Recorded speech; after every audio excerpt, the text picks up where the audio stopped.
ஹரே கிருஷ்ணா.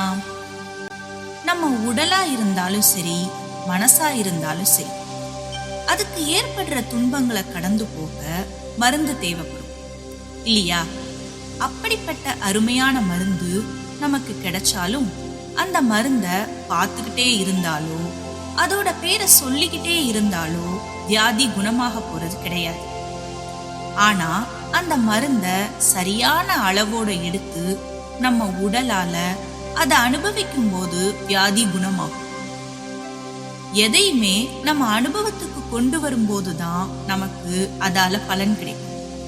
பகவத்கீதைய நாம ஆழமா கேட்க கேட்க, அனுபவிக்க, அதுல பகவான் சொன்ன விஷயங்களை நம்ம வாழ்க்கையில கடைபிடிச்சாதான் என்ன அப்படிங்கிற ஒரு சின்ன எண்ணம் நம்ம மனசுல வந்தாலே போதும். அந்த ஸ்பார்க் ஒரு வேள்வியில நெய் விடுற மாதிரி தான். அந்த நெருப்பு நம்ம எண்ணங்களை தூய்மையா ஆக்கும்.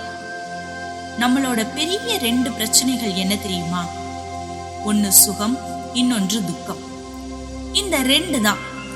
இதுல எது கிடைச்சாலும் நாம குழப்பம்ங்கிற மாயையில சிக்கிக்கிறோம்.